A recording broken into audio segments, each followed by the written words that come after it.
sitting in his car, uninvolved. They hadn't begun the search for the suspect yet. And while sitting in his car, completely unexpectedly, he was ambushed. I want to provide you some of the suspect information that we have thus far in the shooting, and right now that is relegated to a vehicle. Right now it appears to be an Infiniti four-door sedan, silver in color. Year is approximately 2013. It has custom chrome wheels, and we'll be posting information behind me with anybody who has information that can provide us help or assistance with locating this vehicle. It would be greatly appreciated. That suspect is currently outstanding. That suspect facilitated our primary suspect, who was the shooter, in attacking our trooper. As our trooper sat in his vehicle, the suspect vehicle approached him. He was facing southbound on 37th Avenue. The suspect approached from the south northbound, and as he approached our trooper did not understand at the moment how much danger he was in. Within seconds, the suspect exited the passenger side of the vehicle with an AK-47 that you will see pictured here. The AK-47 is a short-barreled weapon. We're called an AK-47 assault pistol. Subject exited the vehicle, and he began to shoot at our trooper as he exited his vehicle. Our trooper was clearly visible in his vest that said police. There was no question it was an ambush, and he was identifiable as a police officer. As you can see in the pictures that will be provided behind you, you can see 2 bullet impact rounds from the suspect into our trooper's vehicle. Had the trooper not had the wherewithal and the ability to quickly exit his vehicle and engage the suspect, undoubtedly he would have been shot or killed.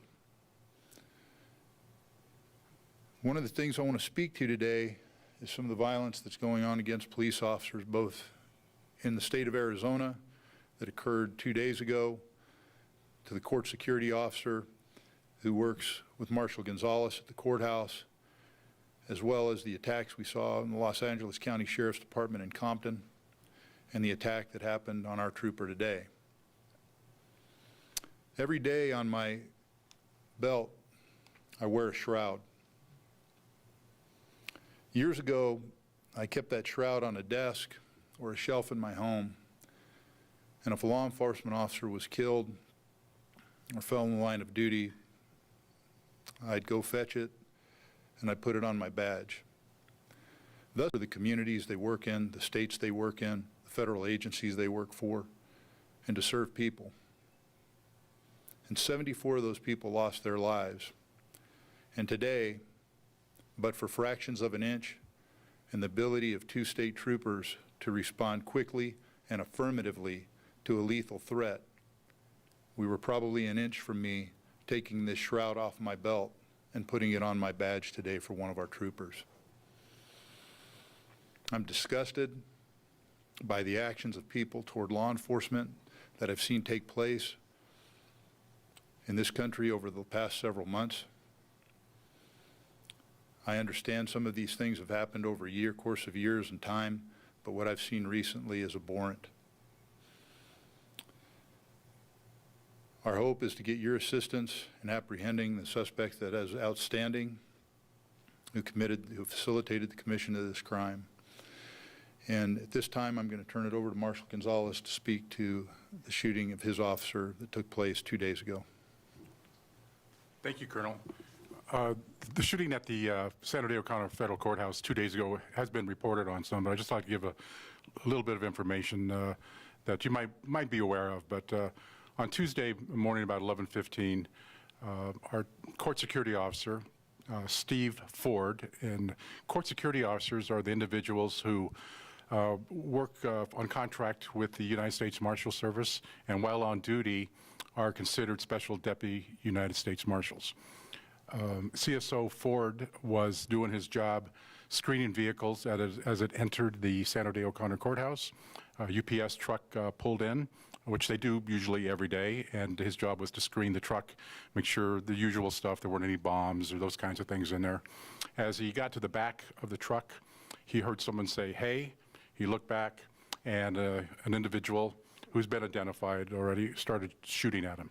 The first bullet hit him square in the chest. He was pushed back. He immediately removed his service gun and fired 6-7 rounds at the car as it sped by. The person was eventually arrested, and that investigation is being conducted by the FBI now, and the situation and the motives for that will be determined and are coming clear every day. Now, we believe, unsubstantiated, that this individual who shot Court Security Officer Ford was looking to shoot a police officer that day. We think maybe a Phoenix police officer because he'd been circling the block a couple times. First person he saw was CSO Ford when he opened fire on him. As Colonel Siebert has mentioned, there's this unspeakable theme that's going on in our country right now involving police officers. Not just the shooting and killing of them, but targeting by street gangs, officers that are threatened with intimidation through social media, receiving threats when involved in shootings, regardless of the circumstances. And it's in my career, both as a DPS officer and now as a U.S. Marshal, never seen anything like this. We've had trends before, but nothing that has reached this level, and the rhetoric that has been going on nationally. Now, we ask yourself, what do we do about this? What does law enforcement do about this? Yes, we can change protocols. We can look at training, all these things that have been discussed over the last 5-6 months. But in my opinion, it's all of us have to be and get involved in this situation. Law enforcement, we have our role, but it also is going to take our elected officials, our community leaders, and just the citizens of our communities to stand up and say, we're not going to take this anymore. Our job is to maintain the rule of law, and always will be, and we'll continue to do that regardless of the situation that we are facing. But I guess what I'm saying is we need help also. And we all understand that people are angry. We get it. The other part of this thing is we are in the middle of a lot of these situations, and for any of the issues that are going on in society, reflect back on law enforcement because we have to respond to those. Whether it's mental health issues, the social issues, school issues, issues involving our budget, poverty, whatever the case may be, we have to deal with those issues in one form or another. And it's going to take all of us working as a community and working as a team to help resolve these issues. And they didn't start 3 months ago. It didn't start a year or two ago, and it's going to take us some time to work through this. And I think as a community and as a nation, we have to all come together to resolve the issues that are going on in America. And the 2 incidents that happened the last 2 days here in Phoenix just shows how important that is, and that it all comes home eventually, and it affects all parts of America. Thank you. Any questions? Yes, sir. What is the department doing for the troops out there as far as safety? I know like the city of Phoenix has doubled up in some spots. The Department of Public Safety, for lack of a better word, doesn't have the luxury of two-man units. Our troopers have culturally and historically always ridden in what we would describe as a one-man unit. We work in desolate locations in some cases, and we work in the metropolitan areas. And we ask our troopers to exercise the best officer safety they can, the best judgment that they can. Our troopers go through the most rigorous training, I think, of any agency in the state, and part of that is because we know they're going to be alone. And we understand that threat. I'd like to have the ability to put 2 people in each car. I'd like to have the ability to put 3 in each car. But the fact of the matter is, our duties and the manner in which we have to perform them, our troopers ride in solo units throughout the state of Arizona. So Colonel, I want to ask you about the kind of the timeline of how it played out this morning. Are you saying the car pulled up, honked, and were there two troopers in the vehicle or just one at a time? One trooper in the vehicle, sir. And were the shots fired while he was still in the driver's seat and then he got out? It appears as though he was beginning to exit the vehicle because he didn't understand what was going on with the vehicle coming right at him. As he began to exit the vehicle, from what I understand at this time, as he did, the suspect immediately opened up and opened fire on him and the vehicle. And as you can see by the round placement, it struck exactly where the trooper had been sitting.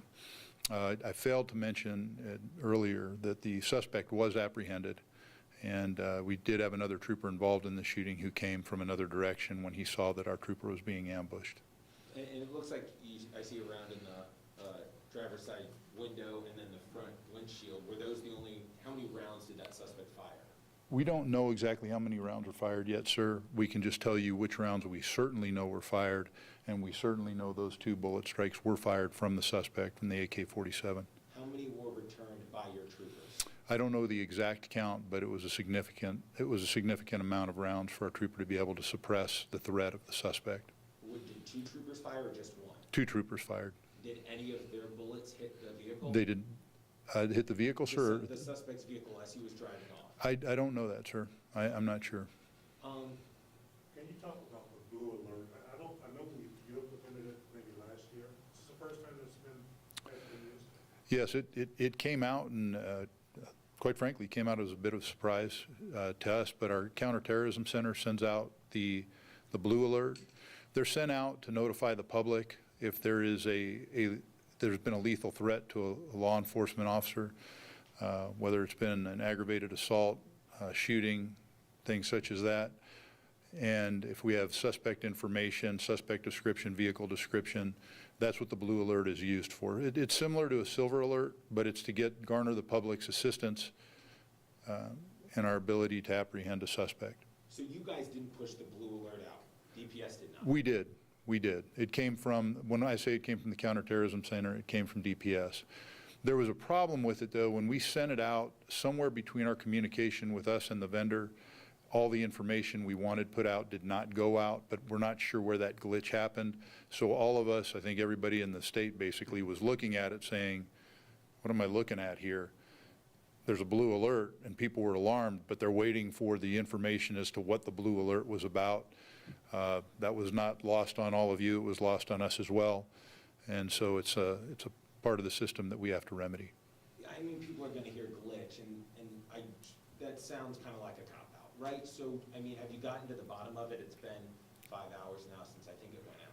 We're definitely trying to get to the bottom of it, sir, and the glitch is not a cop-out. I wish it were, but it's not. We genuinely don't have the answer yet, and I don't want to provide you bad information.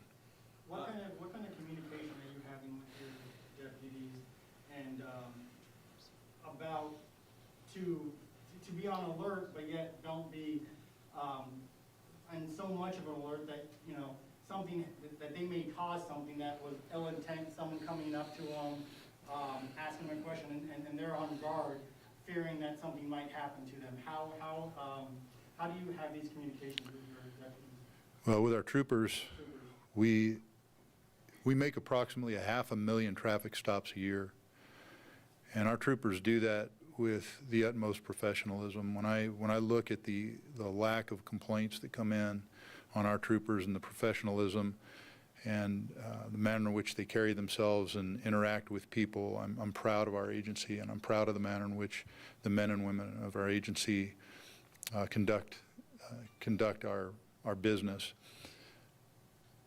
I want them to be hyper-vigilant. It's part of our motto, courteous vigilance. But I also want our troopers to protect themselves. And at the end of the day, our troopers are going home. And I think people need to understand, if you attack a law enforcement officer, if you point a gun at a law enforcement officer, if you show a lethal threat to a law enforcement officer, you are going to be met with lethal force.